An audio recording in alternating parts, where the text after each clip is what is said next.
Your uncle died on a Tuesday. By Thursday, you controlled $4.7 billion. Not your money, other people's money. Retirement savings? College funds? Hospital endowments? Somewhere right now, a 60-year-old man is sleeping without knowing your name.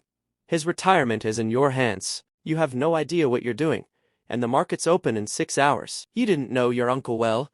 He was the quiet one at Thanksgiving. The one who arrived late, ate fast, and left before dessert.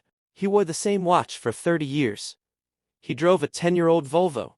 He never talked about work. You had no idea he was managing nearly $5 billion for 300 clients across 11 countries. You had no idea he had no children, no spouse, and no succession plan. You had no idea he'd named you in a document signed 14 years ago when you were 23, and he apparently thought you showed promise. The lawyer's office is on the 34th floor. Glass walls, city below, coffee, you haven't touched. The man across from you has been talking for 40 minutes. Words like fiduciary duty and liquidity, covenant and redemption window keep landing in front of you like objects you don't know how to pick up. Then his assistant slides a folder across the desk. Inside, a single page. At the bottom, the number. You stare at it for a long time. He asks if you have any questions. You have about 400. You start with the obvious one. Can you just give it back? Hand the whole thing to someone qualified, someone who went to Wharton and spent a decade on a trading floor and actually knows what a derivatives position is. The lawyer smiles the way people smile when they already know the answer. Your uncle's fund is structured as a family trust. The clause is specific. Transfer requires unanimous client approval. You'd need all 300 of them to agree. You'd need to reach all 300 of them first. So you go home.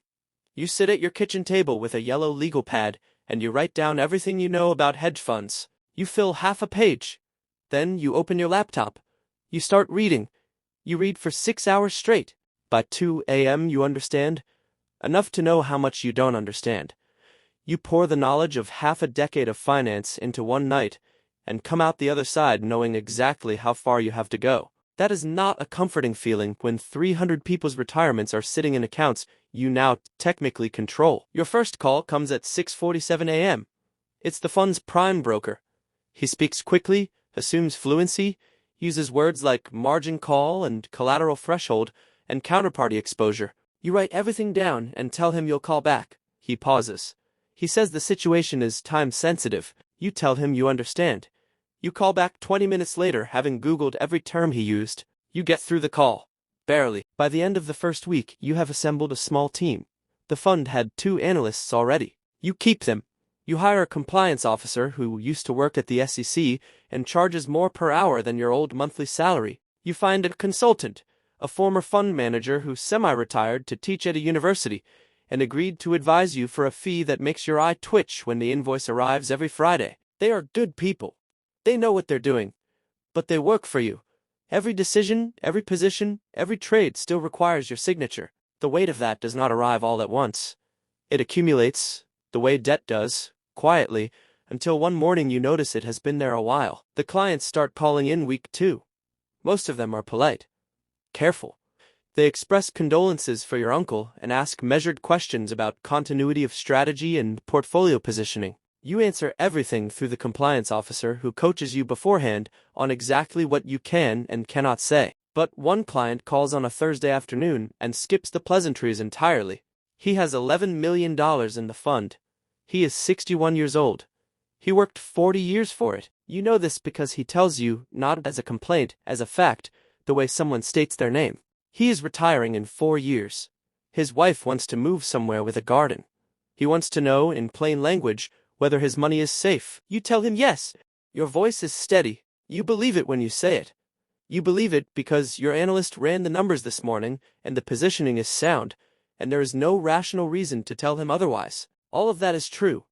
None of it is the reason you sit at your desk for 10 minutes after the call without moving. You are thinking about a garden. About a woman you have never met who wants one. About 40 years of work sitting in accounts you learned to read 3 weeks ago. The markets have a bad week in month 2. Nothing catastrophic, nothing you caused, just a correction that ripples through everything. The fund drops 3.4%. In percentage terms, it's unremarkable. In dollar terms, it's $159 million. You know this because you check the dashboard at 9 p.m. on a Friday and sit with that number longer than you should. You didn't lose that money. The market moved. That's what markets do. Your consultant says the same thing when you call him. He says it the way a doctor tells you a bruise is normal. Technically true. Not entirely comforting. You wake up at 4 a.m. and check Asian markets on your phone in the dark. You didn't used to know what Asian markets were. You lie there in the blue light of the screen and watch numbers shift and think about the man with the garden, and the 60 years behind him, and the 4 in front. Then you put the phone down. Then you pick it back up. Month 3. You stop Googling terms during calls. The rhythm starts to make sense the way a language makes sense once you stop translating in your head and start thinking in it directly. Your calls with the prime broker get shorter. You contribute something in a strategy meeting that makes both analysts go quiet for a second before writing it down. You notice that. You notice yourself noticing it. Your college roommate calls on a Saturday. You make plans. He asks what you've been up to. You start explaining, and somewhere around minute 4, you realize he stopped responding. Not rudely, just quietly. The way people go quiet when they can't find the door into a conversation. You wrap it up. You tell him you'll talk soon. You mean it. But the dashboard is open on your second screen and the Asian markets close in 40 minutes, and you already know you're not going to call him back tonight. You think, maybe you can do this. That's the first mistake. Month 4. One of the fund's largest positions starts moving wrong. A pharmaceutical company you've been holding for 2 years. Good fundamentals. Your uncle's original thesis. Solid. Then a trial fails. FDA rejection. The stock drops 22% in a single session. You lose $340 million in an afternoon. Not your money. The 61-year-old man who is retiring in 4 years. The hospital endowment that funds pediatric research. The college fund that belongs to someone's daughter, who is currently 16 and has no idea. You don't panic. You don't make a reactive decision. You sit with your team for 4 hours. You analyze the position. You decide to hold. It is the right call. Your consultant agrees. The stock recovers most of the loss over the following 3 weeks. The clients who call are reassured. The situation resolves. But you understand something now that you didn't before. The difference between your money and their money is not a number. It is a garden. It is 40 years. It is a daughter who is 16 and doing homework somewhere right now, without any idea that a stranger she has never met made a decision this week that will shape whether she goes to her first choice school or her second. You held the position, and the position recovered, and that is the end of the story for everyone except you. For you, it is just the beginning of understanding what you are actually holding. The year passes. The fund performs, not brilliantly, not recklessly, but steadily, carefully, in the way your consultant calls capital preservation with measured growth. Clients renew. 2 new ones come in through referrals. Your analyst gets a bonus. The compliance officer tells you your uncle would be pleased. She says it kindly. You nod. That night you drive home the way you always do now. Same route, same time. You pass the coffee shop you used to go to before all of this. You used to sit at the window table on Saturday mornings with nothing more important to think about than what you were going to do that afternoon. You had a small life. It fit around you comfortably. You didn't know that about it then. You don't stop. You keep driving. The dashboard is on when you get home.